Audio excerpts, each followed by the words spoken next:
Hello and welcome to my travel channel. Today we will be visiting Pandav caves or Pandav Leni. These are Buddhist rock-cut monasteries located in the western part of India in the state of Maharashtra near city of Nashik. Caves are 2400 years old and were built between 1st century BC to 3rd century AD.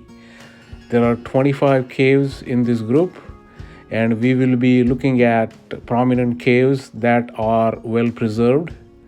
If you are interested in Indian ancient architecture, this will be a good place to visit if you are visiting the city of Nashik.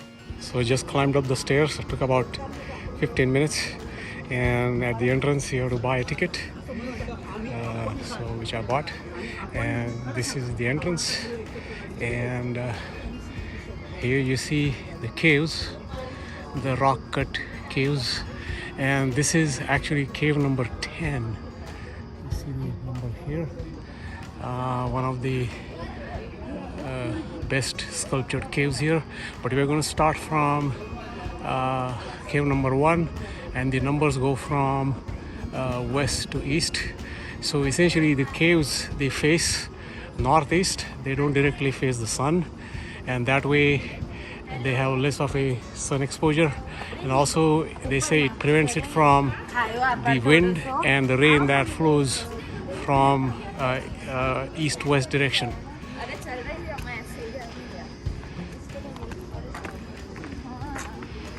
Here you can see the city of Nashik below. A nice, good panoramic view. So we are in front of cave number 3. This is one of the best sculptured caves, and you can see there are 6 columns at front. The columns are octagonal, and on top of the columns there are pictures or sculptures of animals beautifully carved. You can see elephants, cows, lions.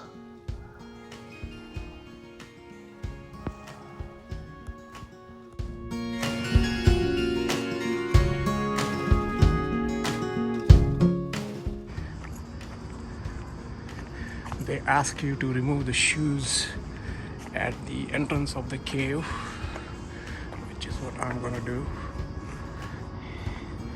And this is the sign in the local language, Marathi language. And as you can see, there are 2 statues at the entrance.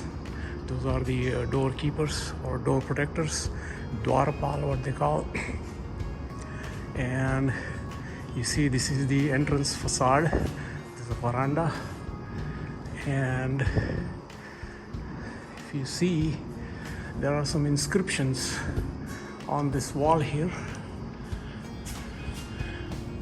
Again, these are from about 2000 years old, and those are in that language, Pali, I think.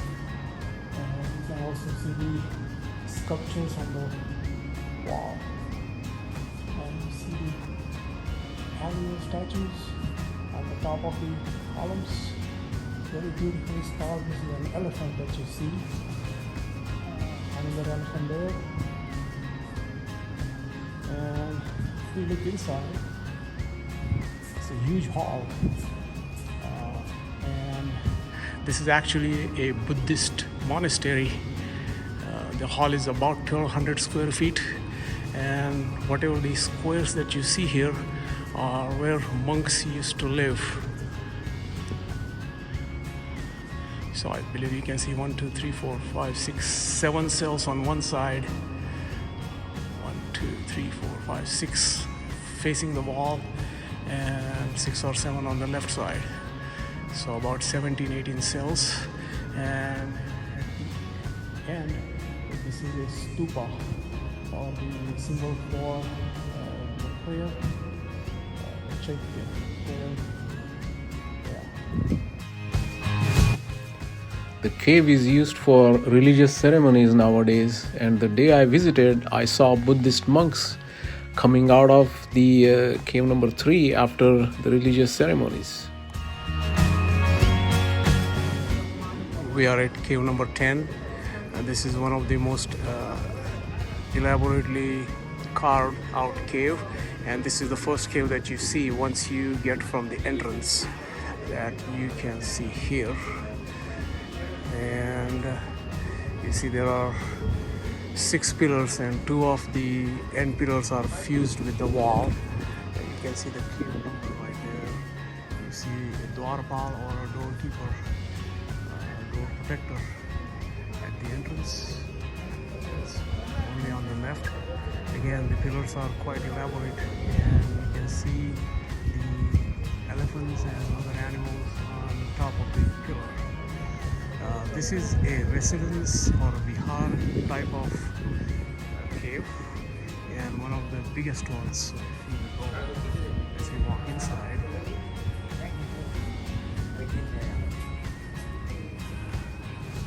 another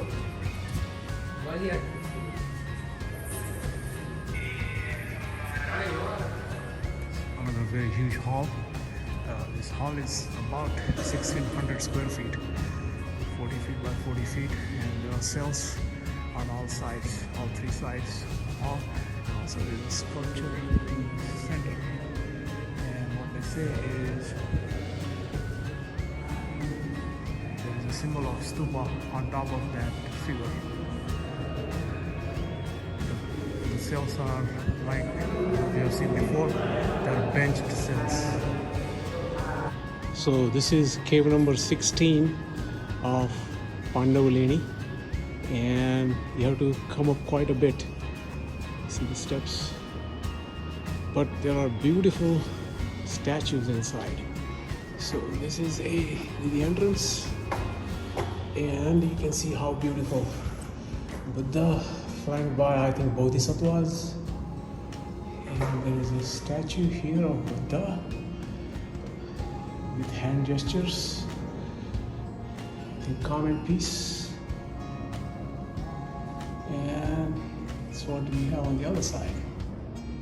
You can see the chiseled walls.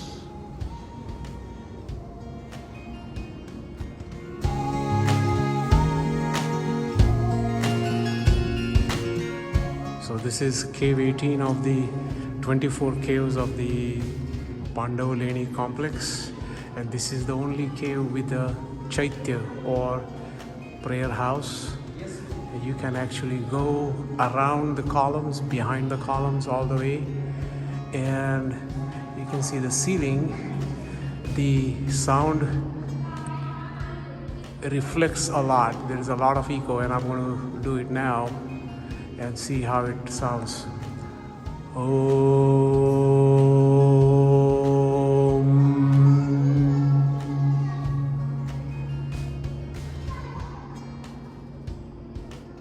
So the echo lasted for about 10 seconds. So moving on, this is cave number 11, a small cell. Then there is a cave number 12, and okay, cave number 12 is right here, 12 and 13, small caves. And then there's a cave number 14, again inconspicuous caves. The small Viharas, just the cells for the Buddhist monks in those days, many thousand years ago. We are in front of cave number 15, and you see sculptures. The center one is that of Buddha, and there is also a Buddha on the wall here. Look at the hand postures. So a simple cave with few sculptures. It looks like Buddha's feet are resting on maybe a lotus, looks like. So one of the remarkable things that the carvers and the engineers from those days did is they also provided for water for the Buddhist monks and other people that lived here. in those days. And you can see a pond, and you actually see water in there. And there are several ponds outside the caves that actually provided the much needed water for survival. So we are at cave 17, and you have to come up to get into this cave. Again, elaborate pillars, the octagonal they look like, and on the top the motifs of animals with the people sitting on elephants here that you can see. If you go inside, again we see the windows, and there is a door right here. And this is a medium-sized hall, and what you see here is a bench, a stone bench on the left side, pretty big.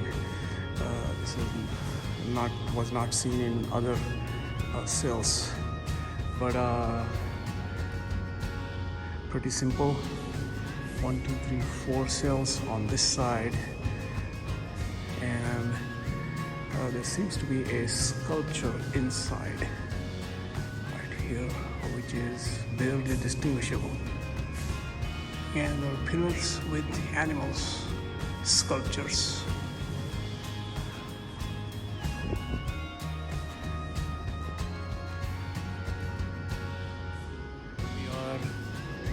We are going in the cave 20. This is also one of the most visited caves, elaborately carved, and it is again a vihara, or a residence hall. It is a huge hall, about 2,000 square feet, and as you see here, there are stone platforms on either side, the benches, with several cells on each side. And one thing that distinguishes this cave is there are huge statues of Buddha on the front. There's also a raised platform, a square platform on the floor here that you see.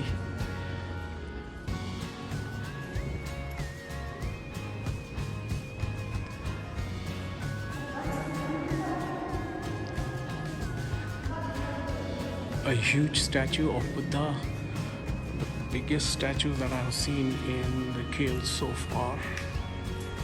And it is.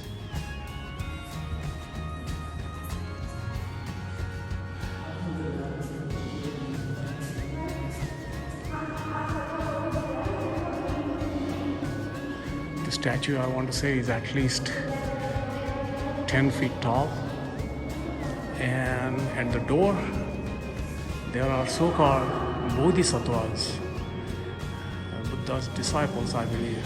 And there is a figure of a woman with a nice hairstyle. So he's holding in his hand Dhanusha, or arrow. And there is another Bodhisattva on this door. These are the pillars that you have at the entrance of the structure, elaborately carved. Again, dark and not much light, so don't see this part. But if you see here, you can see how nicely they are decorated.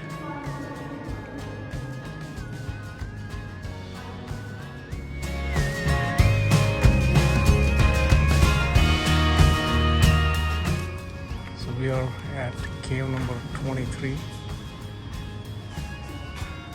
Similar to the previous cave, you can see the sculptures of Buddha in this cave along these 3 walls. And if one goes inside, and there is a huge statue or statues of Buddha in the inside cell. Very nicely positioned Buddha with a serene posture. And you also see statue of Buddha on this wall meditating with hands on his lap, sitting on lotus flower with the feet folded. This is cave number 24, a small cave, again a small statue of Buddha.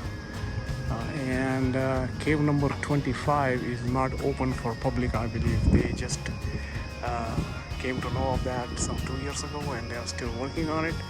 But this is where we end our coverage of the Pandav caves or Pandav Leni. And again, the periods span from 100 BC to 300 AD with some sculptures together until 6th or 7th century AD. And then the construction was halted because there was no financial support by the kings or the local populace. So thanks for watching and hope you enjoyed it.